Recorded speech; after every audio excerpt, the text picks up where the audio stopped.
and we give the animals in charity. And then on top of that, we pass by these 3 places and we pebble. There are 3 monuments, and we pebble them. They're considered pebbling the devil. It actually commemorates that when he was taking his son for the sacrifice, the devil came to him 3 times and tried to stop him. And symbolically, he threw pebbles at the devil to shoo it away, because he was going to make a sacrifice for the sake of God. And that's a part of our ritual at Hajj, at that pilgrimage. So actually, Abraham is a really heavy figure in Islamic discourse. We consider ourselves a very Abrahamic faith. Abraham is a very, very, very big deal. And Muhammad himself, may peace and blessings of Allah be upon him, is a descendant of Abraham from the line of Ishmael, which is another fun conversation. But anyway. But as I leave you, because in the next session I'm going to talk to you guys about the Quran, and now I'll just take open questions from you guys. As I leave you, I just want to say one more thing. Most people don't know. The most talked about person in the Quran, is Moses. Moses is a really big deal to us. He's a really big deal to us. And, by the way,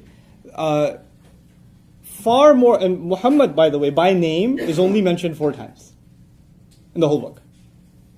Moses, there's over 70 passages about him. You know why I mentioned that? I mentioned that because a lot of people think Muslims are anti-Semitic. They hate Jews. Moses. We can't.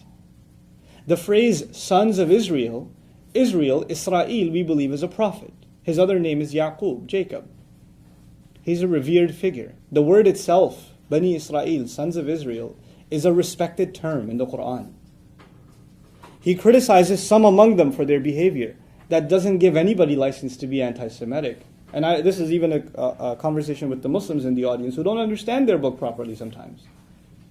It's not. And the more prophets from the Israelites are talked about in the Quran than any other. These are an honored people. God chose them. God gave them great honor by giving them many prophets and many revelations. And they are a huge chunk of our own sacred tradition. They became a necessary part of our sacred tradition. There's no way we can have hateful attitudes towards them as a people. However, what the Quran does do, and you might have read it too, it highlights certain bad behavior that some among them did. And the purpose of that is to leave an example. Don't be like that. Don't do what those among them did. And here are the mistakes they made. You don't make those mistakes. That's the purpose of history in the Quran. Not to incite hate, but actually to teach lessons. Good role models and bad examples. Both. Learn lessons from the good examples and hear lessons from the bad. And actually some of the heroes mentioned in the Quran, non-prophets, are also Israelites. Some non-prophetic heroes. Believers who stood up for the right thing no matter what. And you should learn from them, are actually Jews. They're talked about in the Quran. This is in the text itself. I'm not making this up. I can cite it for you if you're interested in finding out where this stuff is. So that was a little bit of an overview. You are totally free to ask questions. And hopefully they have to do with some things I talked about. But if not, you can just, if you're curious about something else, and you'd like at least my perspective on it, I can share that with you. Yes? Okay, sure. I hear what you say about, wanting to really devote your life to Allah and to be like a servant and something. My question, which has always been a question I had regarding Christianity too, is it almost makes God or Allah sound like a person that you have to serve. I'm trying to understand what is that purpose. I understand the good and you wanting to build your life and make, and to do other people and build something that lasts and all that stuff. And I do understand that. Mm-hmm. But I don't understand it from the perspective that God or Allah expects that of you, and what is that? Why is it that they sound like a human being wanting something? Great question. So her question wasn't very loud, so I'll repeat it. But, when we talk about the expectations God has of us, it almost makes him sound like a human being having expectations. And a lot of the attributes we describe of him, like love and, mercy and things like that, they seem like human attributes. And there are reasons for that. The first reason for that is actually that human qualities of love, mercy, pursuit of knowledge, wisdom, justice, all of these things are actually inherent qualities in us that reflect what God gave us of him. Because he put of his special the special thing, He created the ruh, which is in English translated the soul, into us. Now, and it resonates with us. Now, we don't believe that God is a human or human-like, but we do believe in a personal God.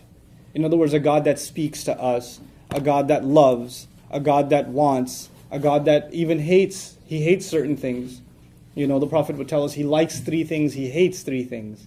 God hates 3 things. Like, just hearing something and passing it on without verifying, He hates that, for instance, right?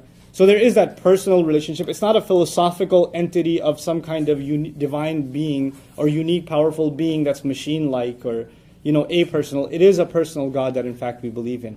And that personhood of God where He, directly communicates with us and expresses His expectations to us, and even I consider His love to us through His word, it just pours out of the text. It pours out of when He speaks to us directly. And that in the Quran session, I'll share some of that stuff with you. And I think that'll become clearer. Sure? Me? Yeah, you and then you. Yeah. Okay. I want to read, I'll stand up. especially about the word tolerance. And Sure. This is a question to consult because I come from a Catholic background. Okay. As a former Catholic, we know that there is a world authority that is called the Pope. Sure. My question, and I will explain why I have a question, is if the Muslim world has a worldwide leader. And the question is because of, when you mentioned the word tolerance, that yes, there is a lot of a lack of tolerance toward Islam.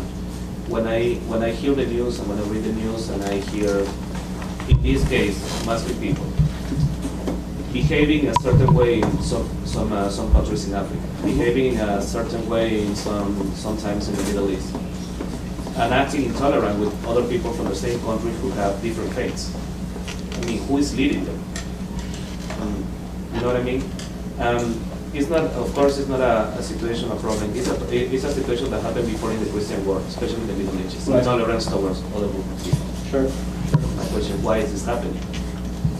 Well, I think the postmodern context is a very difficult context for, not just for religious groups, but for countries and nations. The world is recalibrated, right? And what religion meant 100 years ago is not what it means now. And the way that religious communities are organized, it actually also has a lot to do with the kind of stability a country enjoys or doesn't enjoy. So for instance, you'll find at certain points there are massive riots in the Muslim world over some religious issue, right? And there are violence breaking out, cars being flipped over and burned, and all kinds of crazy stuff happening. And at the same time, you'll find some other countries, Muslim countries, where none of that's happening, and they're also very conservative, religious Muslim countries. And if you look at the differences between them, it's pretty interesting. It actually is directly correspondent to the number of educational institutions, infrastructure, transparency of government, et cetera, et cetera. So for example, when riots were happening in, over this YouTube video thing, if you remember maybe almost a year ago now, right? Riots were happening in Libya and Pakistan and Bangladesh, all over the world, right? Turkey was calm, and Malaysia was calm, Indonesia was okay, there's no big deal, nothing. Why? Because, and they're also very Islamic governments. They're very religious countries. But I think a lot of the chaotic situation actually has to do with a lack of education overall, not just religious, but lack of education, lack of economic opportunity, lack of infrastructure, corrupt government institutions from the bottom up. So from the village, you have the village leader who sucks up all the money, and the farmers are starving. And then from there on, in the city governments and other, it builds. And that kind of frustration, it's like people are ready to explode. You just need to give them a very small reason. And it goes on fire. And this is really, and it's continuously happening, right? It's continuously happening for this reason. Like the Arab Spring, there's a lot of talk about the Arab Spring, right? And what it means and how it's going on. Look, the undercurrents of the Arab Spring are not religious. The undercurrents of the Arab Spring are, you have dictatorial governments that have been economically suffocating their people for a long, long, long time. And things like freedom of speech, freedom of the press has been suffocated for a long, long time. There's only so much before it boils over. There's only so much. In the Quran we learn, interestingly, that the Pharaoh, who enslaved who? You guys should know this. The Pharaoh enslaved who? Hebrews. The Hebrews. The Pharaoh in the Quran actually is deep inside afraid of the Hebrews. And we're like, what? He's enslaved them, he's got them on lockdown, he can slaughter them when he wants. But he's afraid of an uprising. He's afraid of an uprising. The people you oppress the most are the people you're scared of the most, actually. Right? So that's on the political front, but that does make for some pretty interesting conversation. I'll take a written question, and then I'll take your question, sir. So there was a question. Is it true that you pray to both evil angel and God angels? So why would you pray to evil in your faith? Do you believe God is a schemer? No, we don't pray to angels, and we don't actually believe there are such a thing as evil angels also. And we certainly don't pray to angels. We believe angels are servants of God in some sense like we are. And they carry out God's commandments, so we don't pray to them. The only one we rely on and pray to is God himself. Do we believe God is a schemer? The Quran's response to that actually is وَمَكَرُوا وَمَكَرَ اللَّهُ وَاللَّهُ خَيْرُ الْمَاكِرِينَ. It's beautiful. He says people who scheme evil make their plots, and Allah makes a plot to undo all of their plots. So we learn in the Quran on multiple occasions that God does extensively and secretly plan against enemies. That's only when they have an elaborate plan. You know, and then at the end of it he says, "Wallahu khairul makirin," and God is the best of all planners. At one time, Jews, Christians, and Muslims lived in peace, harmony as readers from the book. When was this? What happened? Well, it wasn't that long ago. I mean, I had one of my teachers is Palestinian. He comes back and forth from to the U.S. He teaches a little bit and he goes back. He's about 60 years old. So he was living in Jerusalem pre-occupation. So before the occupation, he was living there. And his neighbors were Jewish and Christian. And they got together for tea every morning. Then the bell rang for the church. And then the Christian friend would go pray there. And the Jewish friend would go to the synagogue and pray. And he'd go to the mosque and they'd come back and play chess together. And this was the life. I mean, can you imagine? This seems like some hypothetical, crazy fantasy world where Muslims, Jews, and Christians were hanging out with each other in the Arab world. Are you insane? Yeah, this was actually happening 60 years ago. This was our world. This is not some ancient times that are long gone. And if it happened then, it can happen now. It can. It's just we think these things have become so difficult, and I honestly think it's a direct result of alienation. People don't actually talk to each other. People don't talk to each other. You'd be surprised how many barriers that breaks. Anyway, so yeah, what happened was stuff. How do Muslims or Islam view homosexuality? It's a good question. Why do you pray 5 times per day? Shouldn't people pray simultaneously? I'll address both of these, okay? So why do we pray 5 times a day? We actually pray at least 5 times a day, and we pray spontaneously all the time. That hopefully answers that question. So you got to meet a minimum requirement. Okay? You meet a minimum requirement, you show up, and you report back to God after a few hours and say, hey, Lord, I did this. And you recite his revelation, stand in front of him, drop everything else, refuel like a car, then go back out there. Then engage the world, and a few hours later come back, talk to him again, drop everything else, refuel, go do it again. So that's 5 times a day. And we do, as a matter of fact, pray spontaneously all the time. All the time. And on top of the spontaneous prayers, we have even situational prayers. A prayer to enter the mosque, to leave the mosque. A prayer to go into the bathroom to seek refuge from filth. A prayer when you leave the bathroom, to thank God for leaving your body of what would have been harmful to it. Just, we utter words, special words for occasions, just to remind ourselves. They're prophetic prayers for beginning your food and finishing your food, putting clothes on, buying new clothes, entering into a store, walking out of a store, going to work, getting in your car, getting out of your car. They keep coming. So many questions. Okay. So what was the other thing? Homosexuality. Islam gave us the right, Muslims the right, to judge behavior, but not people. Who gets to judge people? Allah does. That's it. Done deal. He says, our revelation believes homosexuality, the act itself, the final act itself is wrong. The tendency itself, the Quran is silent on. It didn't give a position on, well, if somebody has those feelings, and somebody has that thought, and they're fighting that urge, etc., then actually, historically in Islam, there have been counseling even 1,000 years ago. There were people who reported to have those feelings, and they were given the counsel to fight their urges, but not engage in the act itself. The act itself is considered evil, and it's considered the same as fornication, an act outside of marriage. So Islam has a pretty strong stance on that too. That is not to say that if somebody, a homosexual sitting in the audience, that I'm going to judge them. I don't have any license to. I have no such license. And that's really that line that so many people fail to draw. So many people fail to draw. Look, and there are things Islam says, many Muslims, for example, in the United States aren't very practicing. Right? They don't really practice a lot of the regulations I talked about. The few of them, they don't practice them. But that doesn't change the fact that those are the regulations. So if I was asked to talk about Islamic regulations, I wouldn't say, well, maybe I shouldn't talk about this to a crowd that's not that practicing. They might find it offensive. No, you can do what you want. That's not my business. My business is to tell you what it says. You decide what you do with that. That's not me, But that is its stance. We do not condone the homosexual act itself, and it's talked about in the nation of Lot is mentioned in the Quran, and that discourse with the angels. That story, I think the biblical narrative is there too. That is in the Quran. Sure. Please provide citation of "Beautify This World" that you mentioned earlier, Surah number 7. Surah number 7, first 2 pages somewhere. I'm not digital, but I can pull it up for you if you come to me after the break. Could you elaborate on your understanding of evil? Where do you believe evil comes from, and what do you understand Satan to be? Satan is a jinn. There are 3 kinds of creatures that have choice: human beings, angels, and jinn. Jinn, we believe, are made of smokeless fire. We believe that Satan was a jinn.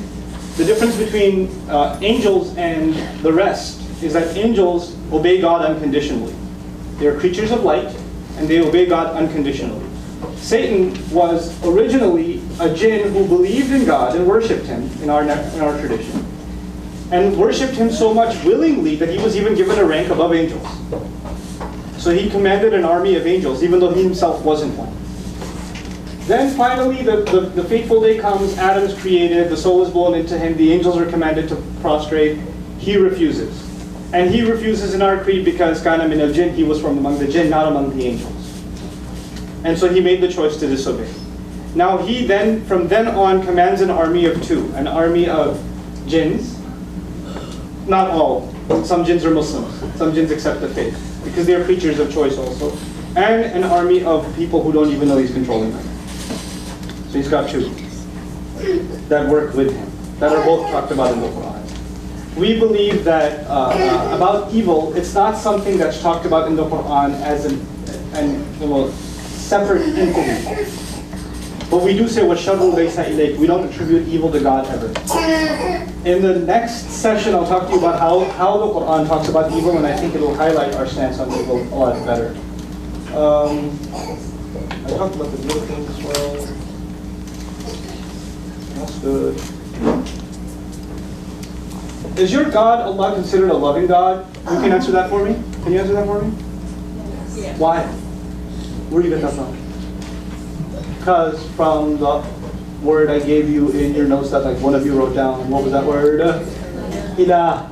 Ilah. The word ilah, which is the Arabic word for God, actually includes obsessive love and the object of love, and love itself is included in the meaning. And that's not some meaning that you'll find in a modern dictionary. As a matter of fact, that's the classical Arabic meaning of the word. Aliha ila fulan, to be obsessively be in love with someone and to incline towards them.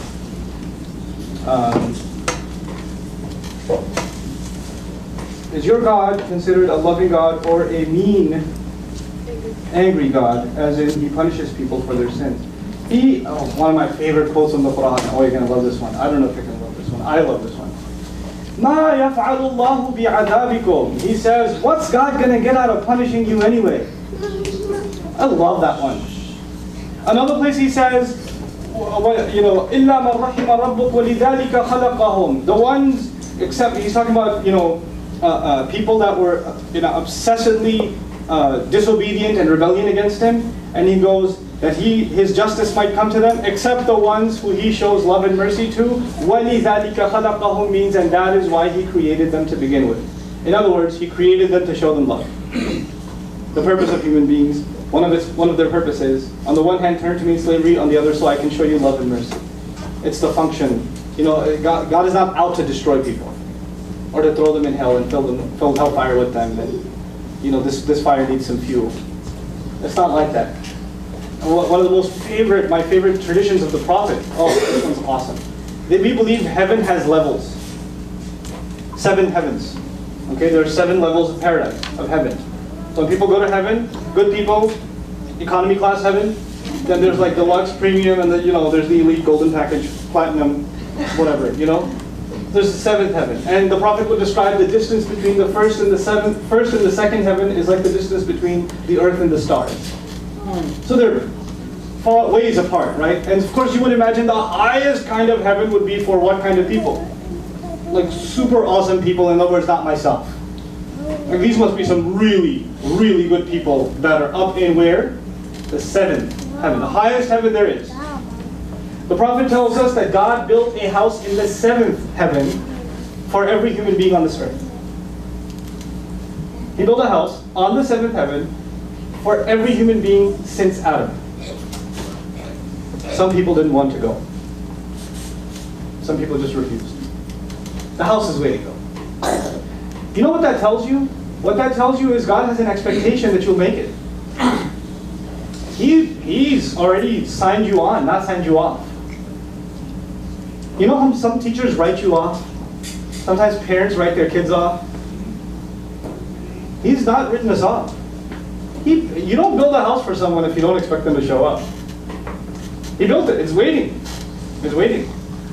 So we don't even aspire for the lowest. We aspire for the highest. Yeah. So is there any concept of purgatory? No.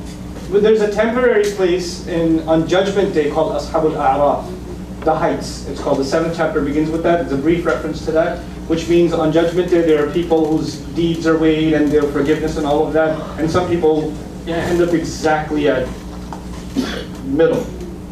Just enough good, just enough bad, and the scales are even, and they're not flipping to either side. And they're on top of these heights, and they can see hell on the one side and heaven on the other. And then they pray to God, and then Allah,